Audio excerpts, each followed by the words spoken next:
this is an inferno as news goes. Russell Wilson's never missed a game. His 11th season in the league, he's never missed a game.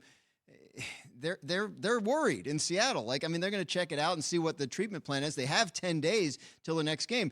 But the fact that he couldn't finish the game really matters. Because this is a tough guy who's played through some stuff. It's not a question of could he tolerate the pain. It's a question of could he grip and throw the ball? And the answer was no. And if the answer is still no in a week, 10 days, they could be looking at Geno Smith as a starter. By the way, looked pretty good last night. He did. This is hot news for me because it leads me to this question that I have to ask you. Where do you think the chances are that Russell Wilson stays in Seattle? Ooh. Well, I think there's a chance that he doesn't, and I think that's always been the case, right? We heard some discontent being voiced in this past offseason. They were able to settle that down and put it behind them. But, if the season goes badly, then there could be more of that. 2 years left on the contract after this. None of the money's guaranteed. He'll probably want a new contract. He and Seattle are going to have to figure out whether they want to stay together or not. They got 12 more games in the regular season, and hopefully for their sake more than that to figure all this out. But if it goes south, I don't think Russell Wilson leaving Seattle after this year is off the table at all. Clearly, this news will leave them sleepless in Seattle. Jeez. You're welcome. Yeah, that went over big. Yeah. Great Reaction off that one. Here we go, The Evan. control room is just, in stitches. I'm laughing, and that's really all that matters. Evidently. Control room more like a kitchen because Baker Mayfield has a torn labrum in his non-throwing arm. Hot news or not news? Well, I think it's hot news. The Browns would tell you that it's not. He's not even on the injury report, so they're of the mind that it's not affecting his performance. I've never been a professional athlete, let alone a quarterback. I would have to think it affects you in some way, and you have to at least get used to the feeling of having a torn labrum in your non-throwing shoulder. My understanding is he's at least practiced, if not played, with a harness there, so it's got to be affecting him a little bit. I say hot news. The Browns would disagree. Yeah, I say hot news just because of, look, the torn labrum comes out now, even though that happened versus the Texans, right? It was week 2. And my thing is whenever there's extension talk, contract-wise, right. then, when these little things come out, now that's something that, you know how it works. Your contract comes, you didn't really live up to where you were last year. We know you had the torn labrum, but... we can see what happened there. He got hit in the shoulder trying to make a tackle. Not So, making it up, right. I'll buy that he's hurt. Mm-hmm. But, the contract thing is hanging over Baker Mayfield and the Browns for sure. Yeah, and for him, again, that's just the way he plays. So, people will say, well, he shouldn't be making a play like that. If you're a quarterback, why would you leave with your shoulder? I think he's just trying to make a play. It's lingering. It's bothering him. And you put it out there for several reasons. One, to let everybody know this might be why he's not throwing the ball well. But you're also letting your opponent know if he's playing, hey, that's the spot you might want to hit him. That's a good point.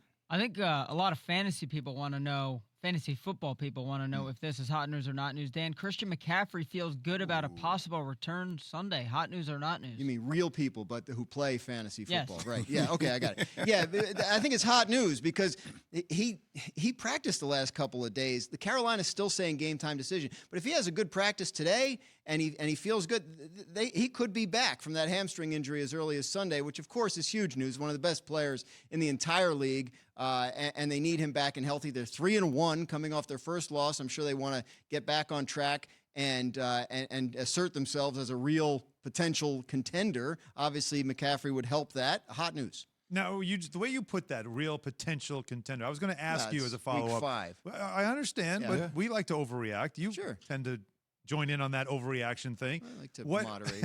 He's a weekly column, overreaction, exactly, not which is overreaction, why I'm going there. ESPN.com. Plug it, Dan. Come yes, come on, man. I was trying to help you. But he's like, I like to moderate. Well, actually, your column says you don't. Was the word. With what they do, with what they've done with the defense, and then if McCaffrey can come back and now finally stay healthy, that's a legit playoff team, is it not? Yes. Oh, without a doubt. I think they're good enough. Look, the receiving talent around Sam Darnold, if they can keep him protected, so far so good on that. And the defense looks like a top-level unit. And, by the way, just collecting cornerbacks. They're trading for a cornerback every single week now. C.J. Henderson one week, Stephon Gilmore the next.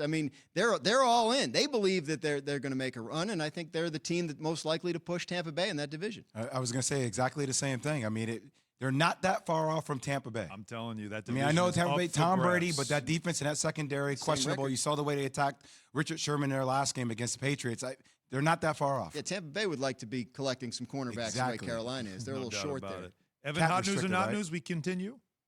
Lamar Jackson wants all quarterbacks to be protected, not just myself, quote from Lamar Jackson. Hot news or not news? Well, it's not news because quarterbacks have been saying this for a long time. I remember when I covered the Giants, whenever we talked to Eli Manning about some rules controversy involving quarterbacks, or when they change a rule to protect the quarterback, he would always assert that this was the good thing for football, that quarterbacks don't get hurt, because that's who people are paying to see. And it was one of the rare sort of ego moments I ever saw from Eli, but this was a position he held, and I'm sure still holds, that the game is better when the top quarterbacks are on the field, so anything that protects them is a net positive for the NFL. Amazing for the guy who never missed a start. Yeah. He would But talk he about knew protecting how a quarterback. important that was. He certainly knows. How do you protect the quarterback more, Dan? Yeah, I think you could put like how Bubble. like when the Pope goes around in that car with the bubble, right? Like you could do one of those. Right. You ever saw? But then it's gonna be hard to throw. You ever see those bubbles you can put, like everybody just runs into each Oh, other and yeah, bangs yeah, around yeah. in? Maybe That'd just be put the interesting. quarterback in that. I'd watch that for Baker a would week be or all two. right if I he do had find that. the timing of this comment interesting, though, coming off that Denver game. You know, Yeah. Big Fangio obviously saying about them running for 100-yard. Yeah. You got this aspect of it. Just interesting. And the other funny thing is that Lamar got hurt not by getting hit, but by doing a flip. Yeah, Right. So it was, landing on his protect rear end in the yourself end zone. from Yourself. yourself. Maybe. Yeah, he wasn't flipping over anybody. Didn't have to just flip. wanted to flip. Just putting on a show for the people. Thanks for watching ESPN on YouTube. For live streaming sports and premium content, subscribe to ESPN Plus right now.